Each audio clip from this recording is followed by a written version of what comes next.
The Sea of Galilee was never truly still.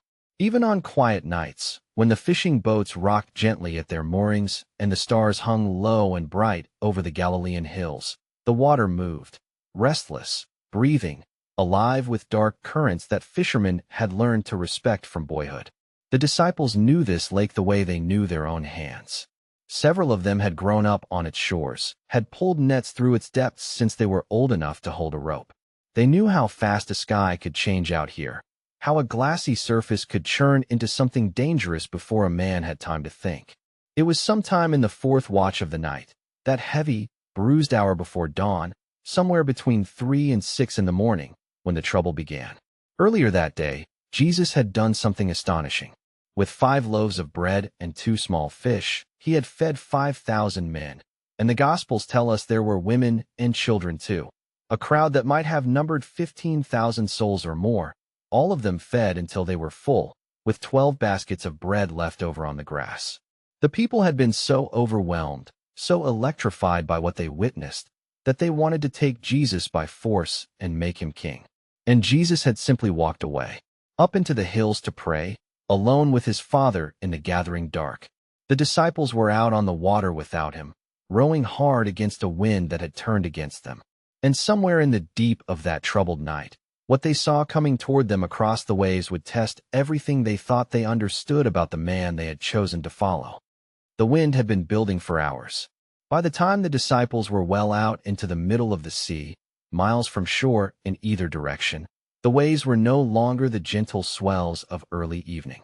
They were walls of dark water, cresting white at the top, slamming against the wooden hull of the boat with a sound like thunder. The oars bit and slipped.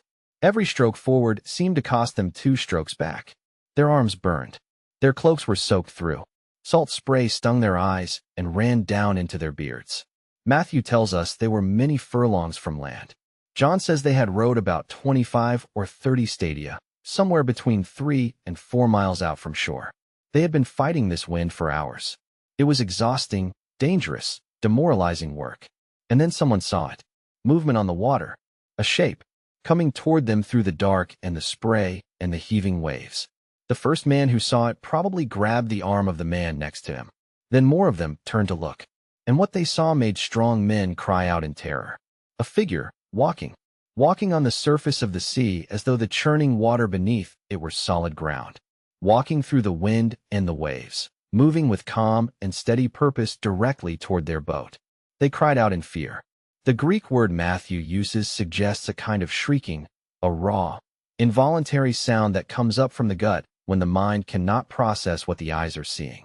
Every one of them thought the same thing. It was a ghost, a phantom, a spirit of the deep, which fishermen had whispered about around fires since ancient times. And then the voice came across the water, clear, steady, cutting through the howl of the wind like a lamp in absolute darkness. Asterisk, take heart. It is I. Do not be afraid. Asterisk. 3 sentences. 10 words. And in them, everything. The disciples heard that voice, the voice they had been hearing for months now, the voice that had spoken to storms before, the voice that had called some of them by name from their fishing nets, and something shifted. The terror did not vanish all at once. That is not how terror works. It receded, like a wave pulling back, and in the space it left behind came something else. Something trembling and uncertain and reaching. It was Peter who spoke. Peter, who was always the one who spoke. Impulsive, passionate Peter, who thought out loud, who acted before he fully understood the consequences, who loved Jesus with a love that was larger than his fear, at least most of the time. Lord, he called across the water, asterisk, if it is you, command me to come to you on the water. Asterisk. It was a strange kind of faith dressed up in a condition, in an if. He was not entirely sure. He needed confirmation. But underneath the uncertainty was something real, a longing to go to Jesus that was stronger than the terror of the sea. He was asking permission to do something no human being had ever done. He was asking to step out of the boat. And Jesus, with a word that contained all the calm of eternity, simply said, asterisk, come. Asterisk. Peter swung his leg over the side of the boat. Consider what that moment cost him. The wood of the hull against the back of his thigh. The cold spray on his skin. The sound of the waves, enormous and immediate, right there below him. The wind pushing at his chest. He could see the water moving, heaving, black and deep, and absolutely indifferent to whether he lived or drowned in it. And he stepped out. His foot touched the surface of the Sea of Galilee, and it held. There is no record of what that felt like under his foot, whether the water was rigid like stone or yielding like packed earth or something else entirely, something that has no comparison in human experience because no human being before him had ever felt it. We only know that it held. The sea, which had been swallowing ships since the world began, held the weight of one fisherman from Capernaum. He walked toward Jesus. For a moment, for a shining, impossible, beautiful moment, Peter walked on water. The wind was still screaming around him. The waves were still rearing up on every side. The boat was still behind him, with 11 men watching in stunned and breathless silence. And Peter walked on the water toward the Lord. But then he felt it. The full weight of the wind. The spray across his face. The wave that rose to his left, massive and cresting. And the awareness of where he was, actually was, flooded back into him like cold water through a cracked hull. He looked down, away from Jesus, down at the sea, and he began to sink. Asterisk, Lord, save me. Asterisk, 3 words, torn out of him, desperate and immediate and completely honest.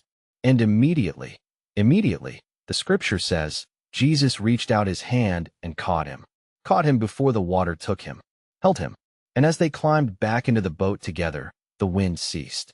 Just ceased, as though it had been waiting for this moment to release its breath. The men in that boat fell to their knees on the wet wood of the deck, and they worshipped him. Truly, they said, asterisk, you are the Son of God. Asterisk. This story has lived for 2,000 years because it is not really a story about water. It is a story about the space between the boat and Jesus. That terrifying, exhilarating, impossible stretch of open water that faith sometimes asks us to cross.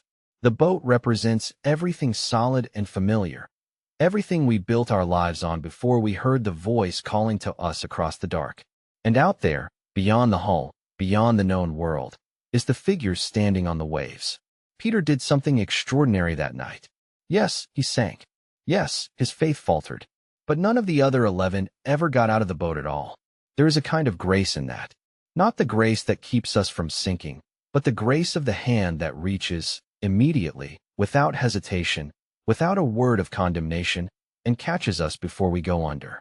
The question this story asks is not whether the sea is dangerous. It is. The question is whether the voice on the water is worth stepping toward.